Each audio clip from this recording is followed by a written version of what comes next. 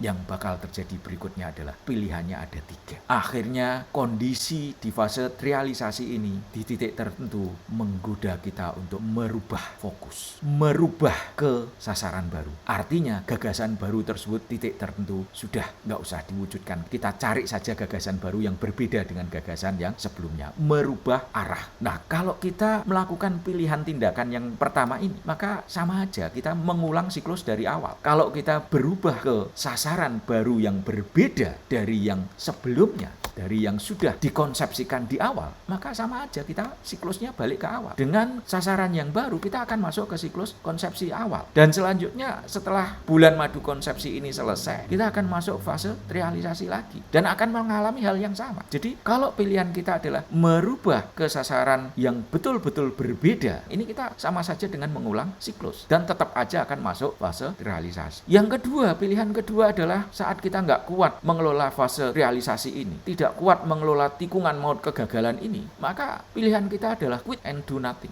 berhenti dan tidak melakukan apapun. Karena ternyata mewujudkan gagasan baru itu bukan sesuatu yang gampang, susahnya minta ampun, penuh ketidakpastian, kepedihan kita terombang-ambing, bingung, depresi, dan krisis karena apapun yang kita lakukan ternyata belum memberikan hasil sebagaimana yang diinginkan. Selain quit and do nothing, maka bisa jadi yang bersangkutan adalah back to status quo, kembali ke status quo. Udah lupakan gagasan baru, lupakan keinginan baru. Kita kembali aja ke masa sebelum memiliki gagasan baru. Nah, ini adalah pilihan yang kedua. Mana yang disebut gagal, geng? Yang disebut gagal adalah yang quit and do nothing ataupun yang back to status. Ini adalah gagal. Berhenti di fase realisasi dan tidak masuk ke fase yang ketiga, yakni masuk kemenangan. Karena berhenti, karena kembali ke status quo. Nah, apakah kita menginginkan kondisi yang seperti ini? Ini opsi, pilihan kita. Semua ini benar. Benar bagi siapapun yang melakukan. Mau pilihan 1 benar, mau pilihan 2 benar. Ini tergantung semua pada pilihan kita. Ada yang menyatakan kegagalan itu adalah kesuksesan yang tertunda. Kegagalan itu adalah sukses yang tertunda itu kalau pilihan kita adalah satu ini. Merubah kegagasan berbeda yang betul-betul baru, bukan gagasan yang sebelumnya. Nah, ini bisa dikatakan belum gagal karena masih melakukan sesuatu. Ini kegagalan yang tertunda, tapi kembali pada saat kita opsi yang pertama ini akan masuk di fase realisasi lagi. Kalau kita ternyata tidak bisa mengelola tikungan maut ini, ya kita kembali lagi mencari gagasan yang berbeda, yang baru dari yang sebelumnya lagi, dan kembali siklusnya seperti itu. Proses suksesnya tertunda terus karena berhenti di fase realisasi dan berikutnya kembali ke fase konsepsi, berhenti lagi di realisasi, kembali ke fase konsepsi, terus seperti itu. Gengs, saat kita memiliki opsi 1 dengan pola yang tadi, kita harus hati-hati. Lelah nggak kita melakukan pengulangan siklus berulang kali? Jika lelah, maka hal ini bakal mendorong kita untuk akhirnya memilih opsi yang kedua. Bergonta-ganti fokus, bergonta-ganti mengejar sasaran baru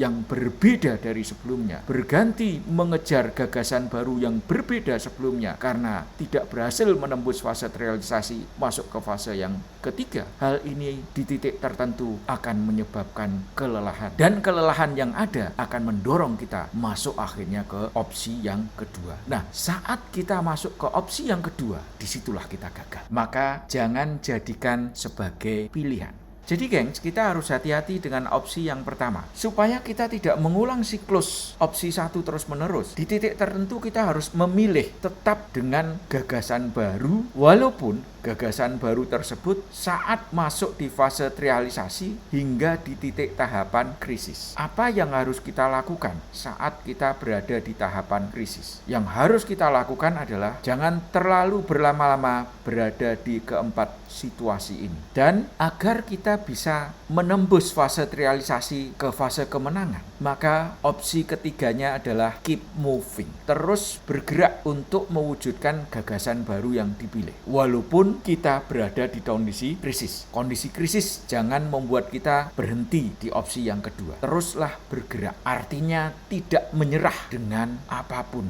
ketidakberhasilan yang kita dapatkan akibat terjadinya beberapa hal yang tersebut di sebelah kiri ini, gengs. Terus menerus bergerak. Kalau konteksnya adalah membuat prototipe, di saat prototipenya tidak tepat, tidak sesuai dengan konsepsi, terus diulang lagi, direformulasi lagi, diuji coba lagi, terus melakukan hal tersebut. Jangan sampai berhenti hingga menghasilkan prototipe yang pas, yakni yang sesuai dengan yang diinginkan, baik itu yang diinginkan oleh kita ataupun yang diinginkan oleh target konsumen terpilih. Nah, agar supaya kita tidak tergoda untuk berhenti, maka kita harus meningkatkan kekepoan kita. Kalau konteksnya tadi bahan yang dipakai untuk membuat prototipe tidak sesuai dengan rancangan yang ada di konsepsi, ya kita harus mencari tahu kenapa kok tidak sesuai. Adakah alternatif yang berbeda? Alternatif yang berbeda itu kira-kira apa? Tingkatkan kekepoan kita. Dan di saat bersamaan jangan membatasi diri. Artinya membatasi diri, kita nggak mungkin bisa bergerak A, kita nggak mungkin bisa bergerak B, nggak mungkin kita bergerak C. Jangan seperti itu. Hilangkan segala pembatasan yang ada pada saat di fase realisasi ini. Detail tentang penjelasan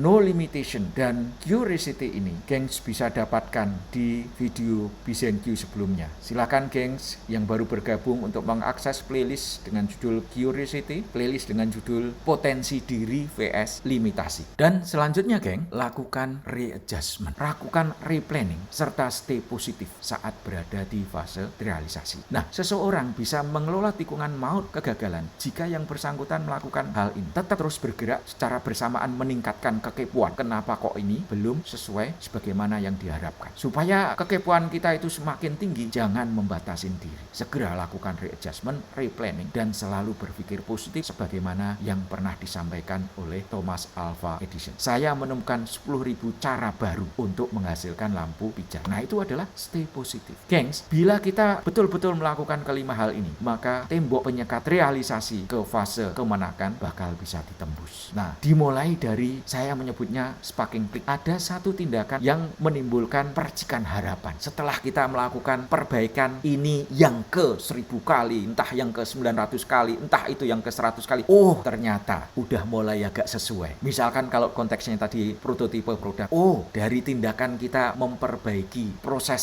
pembuatan prototipe di langkah ke-20, ternyata ada konsumen yang mulai memuji. Nah, ini adalah sparking click. Langkah keberapa sparking click ini muncul? Sekali lagi, tidak ada yang tahu. Bisa jadi langkah ke-9, bisa jadi langkah ke-20, bisa jadi langkah ke-50 dan seterusnya. Nggak ada yang tahu. Yang jelas, keep moving. Teruslah bergerak untuk melakukan perbaikan-perbaikan di fase realisasi ini. Pada saat sparking click ini muncul, maka emosi kita mulai ada perbaikan. Di titik tentu akhirnya muncullah small wins. Ada tanda-tanda kecil bahwa apa yang kita lakukan mulai ada hasilnya. Sinyalnya itu ibaratnya kalau sinyal wifi itu sudah muncul sinyal wifi-nya, walaupun itu belum penuh. Hingga akhirnya kita masuk ke beberapa medium win. Kalau di sini small win, medium win di sini mulai kita dapatkan. Sinyal wifi-nya mulai agak penuhan. Dan berikutnya lagi hingga kita sampai ke fase bang, itu artinya adalah kita mendapatkan sukses besar. Jadi geng, bila kita menginginkan gagasan baru, keinginan baru, maka kita harus mengelola gagasan kita dengan baik. Ingat, kalau kita pada saat memiliki gagasan baru, di saat itu emotional state kita positif, itu jangan-jangan fasenya adalah fase konsepsi. Membayangkan hal-hal yang sangat mengenakkan di fase konsepsi ini. Pada saat kita fase realisasi, ternyata yang kita bayangkan di sini, di fase konsepsi ini, tidak berjalan dengan optimal. Nah, di sini hati-hati geng. Inilah tikungan maut yang harus kita kelola. Saat kita berada di tikungan maut, ingat lakukan hal ini. Supaya tikungan maut ini bisa kita lalui dengan baik dan masuk ke fase kemenangan. Selanjutnya, setelah kita mendapatkan sukses yang berkategori bang, hilang, kembali lagi kita punya ide baru, berarti masuk lagi ke fase konsepsi. Nah, kalau kehidupan kita dipenuhi dengan perjalanan fase konsepsi, realisasi, kemenangan, balik lagi ke konsepsi, realisasi, kemenangan, itulah hidup yang dinamis. Oke geng, jangan dulu video kali ini. Mari tetap menjaga semangat kita masing-masing, tetap pantang menyerah, mari terus berbuat kebaikan, ayo terus berburu kesuksesan dan selalu berpikir positif atas apapun yang sedang terjadi di seputar kita. Geng, jangan lupa untuk subscribe, like, comment, and share. Terima kasih, sampai ketemu di seri video berikutnya.